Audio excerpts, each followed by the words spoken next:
स्वागत है आप सबका मेरे YouTube चैनल पर। आज की वीडियो बहुत ही मज़ेदार होने वाली है। कैसे अमिताभ जी ने बताया है 2024 का चुनाव किसके पक्ष में जा रहा है, विपक्ष क्या करेगा, सुनिए पूरा वीडियो। अब 100 दिन के भीतर चुनाव में जाना है। मैंने भी ये बात कही थी, जो बात आशीष चतुर्वेदी कह रहे हैं उस वक्त, तो कांग्रेस के मित्रों ने मेरी बात को कहा कि नहीं नहीं भाई, हमने तो पहले दिन से क्लियर कर दिया था, अखिलेश यादव नहीं सुन पाए तो ये उनकी गलती है कि स्टेट में अलायंस नहीं होगा। ठीक है, 5 महीने बाद आप अलायंस करने जा रहे हैं और 100 दिन जब चुनाव के बचे तो तू में है। कैसे ये दावा करेंगे कि हम एक साथ हैं? कैसे दावा करेंगे? और एक बात मैं अपने पत्रकारी जीवन के अनुभव के आधार पर और कहना चाहता हूं। मुझे पता नहीं कितने लोग उससे सहमत होंगे, असहमत होंगे, मुंडे मुंडे मतलब भिन्ना, सबका स्वागत। लेकिन मैंने मेरे ख्याल से 88-89 से अयोध्या को एक पत्रकार के नाते बहुत गंभीरता से कवर किया। उस आधार पर मैं ये कहना चाहता हूं आशीष चतुर्वेदी जी और नकवी साहब, टीवी में बैठ कुछ भी मान लो, घर में बैठ के कुछ भी मान लो, इतना बड़ा जन आलोड़न, जन उद्वेलन सोचा नहीं गया होगा जितना जमीन पर आकार ले रहा है। जान लीजिए, आप यहां खारिज कर सकते हो, ये तर्क दे सकते हो कि राम सबके हैं, उनसे क्या है, और भाजपा कौन है और दिस कौन है। मैं उस बहस में नहीं पढ़ूंगा, वो भाजपा जाने वो क्या है क्या नहीं। दुनिया के इतिहास में आशीष जी, भारत नहीं, दुनिया के इतिहास में आज तक कोई अभियान इतना बड़ा नहीं हुआ जिसमें 60 से 65 करोड़ लोगों को छुआ गया हो, जो इस अभियान में छुआ जा रहा है। 60 से 65 करोड़ लोग, क्या भारत नहीं, दुनिया में कभी कोई इतना बड़ा अभियान नहीं चला। Can you imagine? इसका असर नहीं पड़ेगा क्या चुनाव में? आप कहते रहिए कि लल्लू जी भी गए थे अयोध्या, कौन माना कर रहा है? कहिए, आप कहिए फखरुल हसन भी गए थे अयोध्या, उनकी भी फोटो है, उससे मुकाबला हो जाए तो मेरी शुभकामनाएं, मेरी शुभकामनाएं। अयोध्या को छोटा करके मत समझिए ना कि सामान्य घटना है, कोई खेत की नपाई हो रही है जो 4 चौकीदार 4 लेखपाल जाकर आके निपट जाएगा, नहीं ना।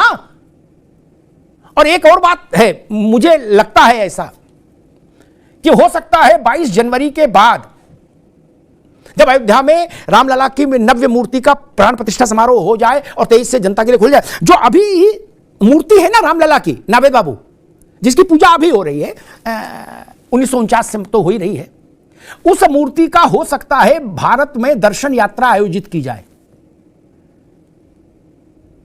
और हर बड़े मंदिर में वो मूर्ति जाए, वहां के लोग उसकी पूजा करें, दर्शन करें। इसीलिए वो चल मूर्ति है, उत्सव मूर्ति। अगर ऐसा हुआ तो देश के हर कोने में भारत की धर्मप्राण जनता ही मानेगी कि रामलला चल के आ गए दर्शन देने। क्या इतना बड़ा आलोड़न आप सोच ही नहीं सकते। राजनीति का व्याकरण फेल हो जाएगा मित्र, जान लीजिए। लाभ किसको होगा ये आप तय करो, लेकिन इतना बड़ा आलोड़न कभी नहीं हुआ भारत के जनमानस में जितना अभी हो रहा है। गांव में जाइए, आदमी से बात करिए, उसकी आंख में आंसू आ जाते हैं, सिर्फ इतने से आंसू आ जाते हैं।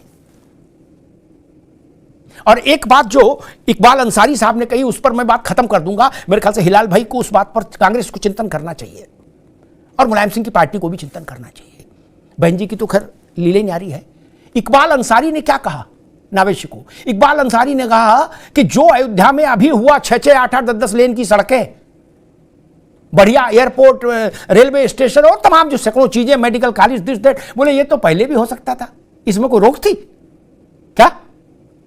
ये सवाल पीछा करेगा कांग्रेस का, बसपा का, सपा का, जो लोग शासन में रहे। अयोध्या में मेडिकल कॉलेज खुले, इस पर किसी कोर्ट की रोक थी? नहीं ना। अयोध्या की सड़कें चौड़ी हो जाएं, किसी कोर्ट की रोक थी? नहीं। अयोध्या में स्टेशन अच्छा हो जाए, किसी कोर्ट की रोक थी? नहीं। क्यों नहीं हुआ? यह सवाल इकबाल अंसारी उठा रहे हैं, रामविलास वेदांती नहीं। इस अंतर को महसूस करिए। कौन है इकबाल अंसारी? इकबाल अंसारी उनके बेटे हैं जिन्होंने महंत रामचंद्र परमहंस दास के साथ बैठकर रिक्शे पर दशकों तक बाबरी मस्जिद का मुकदमा लड़ा था। उनके बेटे हैं ये इकबाल अंसारी, जो कह रहे हैं कि अयोध्या में ये काम तो पहले भी हो सकते थे, लेकिन अब मोदी और योगी ने आके किए। इस बात का क्या काट करिएगा? आपके एक बार सरयू में डुबकी लगाने से, फोटो खिंचाने से बात बन जाएगी? नहीं ना। ये बात इकबाल अंसारी पूछ रहे हैं, इसलिए महत्वपूर्ण हो जाती है। आप के बीच में एकता का अभाव है, और दूसरी तरफ राम मंदिर को लेकर देश एक ऐसे जंज्वार, भावना के जंज्वार पर बैठा है जो भूतो न भविष्यति है। इसके बीच में आपका रथ कैसे चलेगा, कैसे और कितनी दूर तक चलेगा, ये सवाल है। राहुल गांधी, मायावती जी और अखिलेश यादव अगर आज तय नहीं कर सकते, मुझे अखिलेश यादव का एक बाइट में सुन रहा था जिसमें उन्होंने कहा कि सूर्य को आने दीजिए उत्तरायण में, सब ठीक हो जाएगा, सब तय हो जाएगा, और फिर उन्होंने कहा सूर्य को आने, दूसरी बार बोले सूर्य को आने दीजिए उत्तरायण में, फिर हम सब तय कर देंगे, फिर हम सब तय कर देंगे। इस बात को भी ध्यान। इसी प्रकार की वीडियो देखने के लिए चैनल को सब्सक्राइब जरूर करें। क्या सच में 2024 में राम भक्तों का जलवा बरकरार रहेगा? कमेंट करके जरूर बताएं। Thank you so much.